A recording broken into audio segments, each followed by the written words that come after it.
जब इंसान को घेर लेती हैं मुश्किलात चारों जानिब से और जो भी आता है वो उसे मायूस ही करता है, लेकिन हालात के सहमे हुए लोगों को बता दो हालात बदल जाते हैं, एक जैसे नहीं रहते।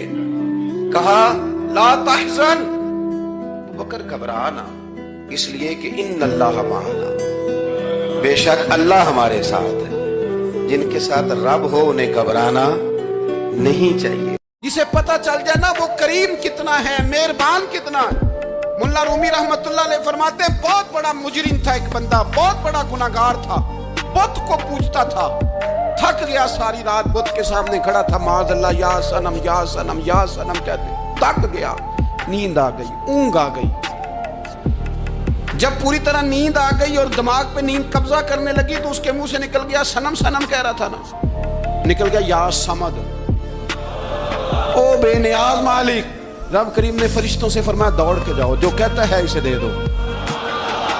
फरिश्ते कहने लगे मालिक तो बुत को पुकार रहा था, उसने तो गलती से नाम लिया है। फरमाया मुझे नहीं पता, लेकिन देखो ना उसने मुझे पुकारा तो है ना।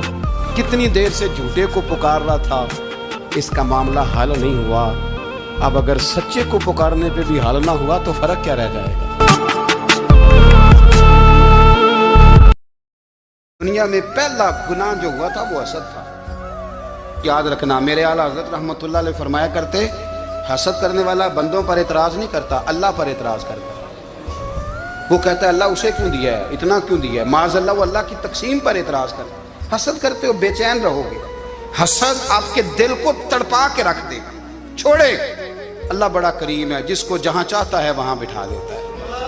आप कतन इस बहस में ना पड़े कि अल्लाह ने किसको कितना दिया है, कब दिया है, क्यों दिया है, वो बड़ा बेनियाज है। हसद आपको तबाह करेगा। दुनिया में पहला गुनाह जो हुआ था वो हसद था। इबलीस ने हजरत आदम से हसद किया, कहने लगा मैं बेहतर हूँ, सरदारी इसको मिल रही है, ये तो अल्लाह को पता है ना किसको देनी है। और दुनिया में पहला कत्ल हसद की वजह से हुआ। हाबील काबील के दरमियान हसद का मामला था। खातून का निकाह उससे क्यों हो रहा है, मुझसे होना चाहिए।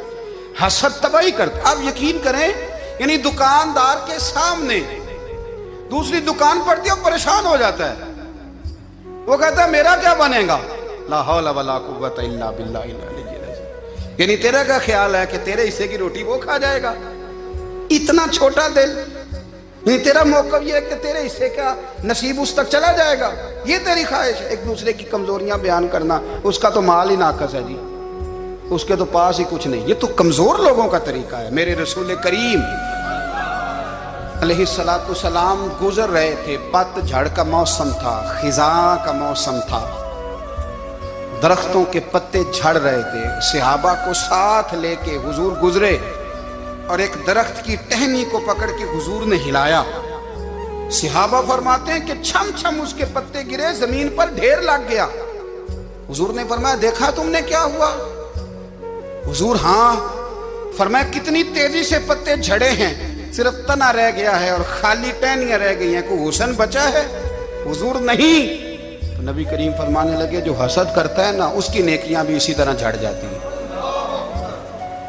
इसी तरह। और एक जगह हुजूर फरमाने लगे जिस तरह राख लकड़ी को आग खा जाती है, जिस तरह लकड़ी को आग, जब आग खा जाए तो फिर लकड़ी को लकड़ी नहीं कहा जाता, राख कहा जाता है, कोयला कहा जाता है।